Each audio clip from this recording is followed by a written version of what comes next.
sort of fundamentals. So those are kind of on the extreme ends. And then from there, of course, there's been tons written on other conceptual critiques of the term itself. Creativity, the term, to create meaningful new forms, whether it be products or processes, is fundamentally subjective and fuzzy. And Markussen talks about how it's a fuzzy concept and that economic development doesn't need any more fuzzy concepts. So we really need to ask ourselves, well, how do you define it? And she does a great job in her work on defining, is it the origins of work? Is it the product of work? If I define myself as creative, does that mean I am creative? Or does it have to be validated by outsiders? And I think we all need to ask ourselves continually, like, how do you realistically operationalize this? The other argument by people like Markussen and McCann have been that this can create ambiguity, you can watch for a selective choice of indicators, and then you can often make weak assumptions. And I'll give you a really good example of how we have to be careful, for example, not to conflate tolerance with cultural consumption. For example, we may create venues for immigrant culinary, music and religious expression that can be consumed as part of an economic development strategy, but I think we can't ignore, more profound issues around segregation or racial disintegration. And I actually noticed that Leela Sranapan is in the audience, and she's got a really interesting new project. She's working with the Monessen Centre and us on looking at welcoming immigrants, welcoming communities work, which I think is the kinds of work that can really inform much more critically sort of false logic when we kind of conflate diversity with tolerance and those kinds of things. So those are interesting developments. And then, of course, another critique is that ambiguity of what it really means can also lead to devaluation and inequality. And we've certainly seen that with smaller centers in any kind of ranking or ordering of who's more creative than others. Often the smaller centers, the rural places, tend to be devalued and they look like they're not creative. Largely, and I'll explain why that works out in a minute. You also can sort of set up these kind of shadow selves of, you're either cool, or they're then cosmopolitan and unique and different. And then, of course, the shadow self of that is somebody who's not cool, who's rural or backward. There's all these kind of discourses that take place, and I think that is very unfortunate for a lot of rural places or peripheral places that sometimes these models can set them up for failure. So I don't think that's productive. Although I think we've moved beyond that now. A paper that a really brilliant PhD student, one of my many, Nathaniel Lewis, and I published just this month on sort of a new rubric for creative city potential in small urban centers. That's been published in Urban Studies. It's just come out this month. Talks about that. Obviously, methodologically, any kind of economic development modeling is always ripe for criticism. And I think it's because it's not an exact science. So if you look back at the older economic-based input-output tables, economic multipliers, all these things are always ripe for criticism.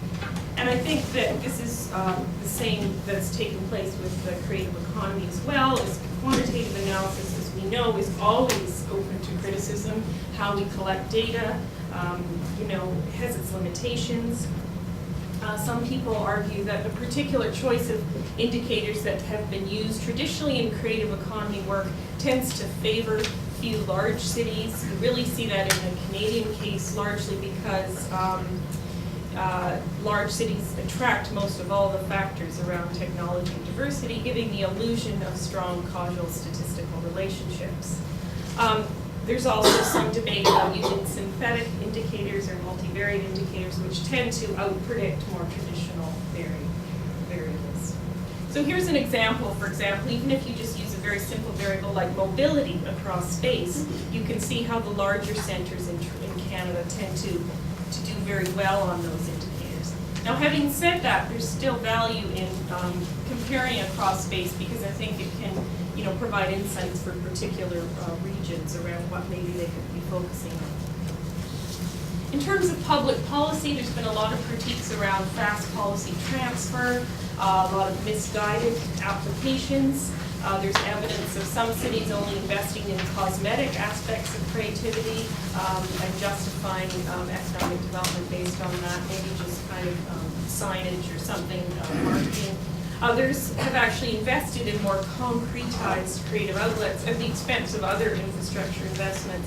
And I also had a really great undergraduate student, Andrew Athanassiou, a few years ago, who actually followed the money in Toronto in the early 2000s and found that public libraries, for example, had really been cut in their budget, while at the same time more for larger, big cultural, big C infrastructure investments around the museums and had actually got more money. So those are the kinds of things that we have to watch for. And then in the last year, there have been a lot of studies that have actually showed how policy applications have been uninformed. This one might pertain well, the Lukeman study, I think would pertain well to the series on rural creative economy, because it actually showed, Darwin's in Australia, that there was a case where that city region and actually supported typical creative infrastructures, trying to get going arts districts and theater districts, when actually the money would have probably been better spent on supporting the creative producers. Another example is Evans, which has shown that material creativity in the form of maybe a small urban block is often marketed in the form of a big regional hub, when in fact it is only a few blocks. And then of course the big debate that Michael Storper and Scott have raised is that what comes first is it jobs or place? They argue that job opportunities are what actually attract the creative class rather than quality of place items. And what we found in our own research, when we have, I'm part of this Innovation Systems Research Network that looks at 22 cities across Canada, and what we found is that it really depends on the sector. So for example, if you're in the academic sector, of course job opportunities are first because there's so few jobs in your particular field. But if you're in another sector like IT, it really is place driven. So it really depends on the sector. And then Evans argues that despite our efforts to try and use creative economy to justify many different sort of policy areas, it really is still about economic growth.